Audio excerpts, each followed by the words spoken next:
Hey everyone, welcome to the Foundry by Forge College. I am absolutely thrilled you're joining us today. We are taking a massive leap forward right now in our module on strategizing yield in Solana's ecosystem. We're finally moving away from that abstract theory, and we are diving straight into the raw, mechanical blueprint of yield. Okay, let's just jump right into this explainer. Here's our quick roadmap for today. First, unlocking Solana yield fundamentals. Then, the core yield mechanics. Next up is the reservoir and tap model, followed by gross yield versus net yield, calculating true net return, and finally, key takeaways and next steps. Let's get to it. Kicking things off with Section 1, Unlocking Solana Yield Fundamentals, moving from state changes to real returns. So, if you recall our previous lesson, preparing to design multisig contracts, we really got our hands dirty looking at how deposit and borrow transactions actually change account states. Well, now we're going to map out exactly where yield emerges from those on-chain mechanics. And look, let's get one thing straight right away. Yield is not magic. It is literally just the reallocation of principal over time. I know, a lot of people like to joke that DeFi protocols are just, printing free money in a basement somewhere, but let me tell you, they absolutely don't. Yield simply comes from borrowers paying suppliers for temporary access to liquidity. That's it. It's a mechanical transfer of value, plain and simple. All right, moving into Section 2, the core yield mechanics, or as I like to call it, the levers of the machine. Now, the absolute most crucial point here is understanding the utilization rate. Basically, this is just the ratio of borrowed liquidity to supplied liquidity. Honestly, if you remember just one single thing from this entire explainer, let it be this. Utilization is the most critical variable you will ever monitor. It is the primary state signal that determines exactly how much interest is being generated at any given moment. Think of it kind of like a giant tug of war happening between two fundamental forces. On one side, right, you have total supplied liquidity. This is the available capital, and it acts almost like gravity, pulling interest rates down. But then, on the other side, you've got the total borrowed amount. That's the outstanding debt applying intense demand pressure, which inherently pushes rates up. So this dynamic balance between these two forces, yeah, that is absolutely everything. Which brings us to Section 3.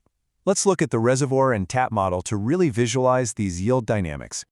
Okay, so to really visualize how these competing forces interact out there in the wild, let's map it out with a pretty simple metaphor. I promise you, if you can understand how a basic water tank works, you are going to have absolutely zero trouble grasping these complex Solana DeFi mechanics. So the total supply, that is our water reservoir. It acts as the anchor for the entire system. Then the borrowed demand acts as the taps, draining the water out of that reservoir. And finally, the interest rate curve is essentially the pressure valve. It adjusts the pressure, or obviously in our case, the interest rate, based on exactly how much water is flowing out of those taps at any given time. So you effectively have three mechanical knobs that you can turn to manipulate this whole system. First off, you can add capacity to the reservoir, which inherently lowers rates. Second, you can open up more taps by increasing borrowing demand, which of course raises rates. Or third, you can change the valve slope itself. See, protocols actually encode an interest rate function with what we call a kink. Think of it as a built-in threshold, right? It's a point where the valve drastically increases pressure to deter extreme utilization. It's basically a safety mechanism to make sure the pool doesn't just run completely dry, which obviously protects the overall solvency of the protocol. Moving on to Section 4, gross yield versus net yield, exploring all the friction and leaks. All right, stepping out of our theoretical water tank for just a minute, we need to look at the operational reality. Because, let's face it, in practice, there is always friction. These are what I like to call the leaky buckets that can completely ruin a perfectly good gross yield. Look, I hate to break it to you, but that massive, flashy headline APR advertised by a protocol, yeah, it's almost never the actual yield that ends up hitting your wallet. You've got protocol reserve cuts, you've got gas and compute budgets on Solana, rebalancing transaction costs, pool slippage whenever you move capital around, and of course, the constant overhead of liquidation monitoring. All of these frictions heavily impact your real capital efficiency. Let's get into the math with Section 5, Calculating True Net Return, a strategic teardown. So we are going to actually run the math on a hypothetical strategy here. We'll be looking at a pool with 100,000 units in total supply, and let's say 40,000 units borrowed. We're going to do a really quick 4-step teardown to see exactly how those flashy gross rates get chewed all the way down into your true net yield. Basically, we'll start with utilization, move over to supplier gross, and then ruthlessly factor in all those sneaky operational costs and slippage parameters we just talked about. Okay, starting with step 1. Since we have 40,000 borrowed out of our 100,000 supplied, our utilization is exactly 40%, right? So based on a standard interest rate curve, this puts the nominal borrower rate at 6% APR. Mechanically, what that means is borrowers are collectively generating 2,400 units of interest flow per year back into the system. Now, moving right along to step 2.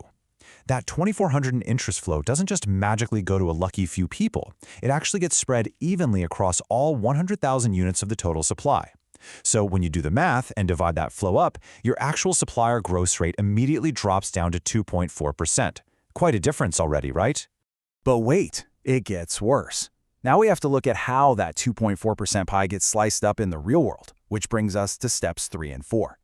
First off, the protocol takes a 10% reserve cut straight off the top, which shaves off 0.24%. Then, let's say you're running a highly active strategy, doing monthly rebalances to chase those top yields. Well, redeployment operations can cost you a massive 1.2%. Add in another 0.25% for slippage and monitoring, and you can clearly see how these real-world frictions absolutely eat into the yield. Suddenly, your headline rate vanishes, and you are left with a true net APR of just 0.71%. Ouch.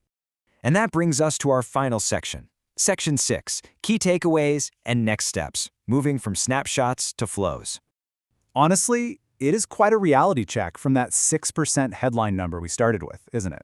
So, to summarize our whole blueprint today, here are the 3 really practical principles you absolutely need to take away from this explainer. Number 1, always separate static snapshots from dynamic expectations. A high rate right now does not guarantee a high rate tomorrow. Number 2, rigorously weigh your capital efficiency against those redeployment costs. Like we saw, high gross APR pockets often carry outsized slippage that will completely destroy your net yield. And finally, number 3, always disaggregate your yield into its individual measurable components. You really need to know exactly where your returns are coming from, and more importantly, where they're leaking out. Which brings us right to our final and frankly most important question. Are you ready to encode these mechanics into dynamic rate simulations? Because believe it or not, that is exactly what we are going to tackle in our very next lesson, modeling dynamic interest for yield optimization. Learning how to spot these hidden leaks and actually mathematically model them before you deploy your capital, well, that's a core part of the deep dive learning programs and practical courses available at Forge College. I highly encourage you to visit forge.college to learn more about this subject and to explore all of our other incredible Web3 related topics. Thank you so much for joining me today. Keep building, and I will see you in the next explainer.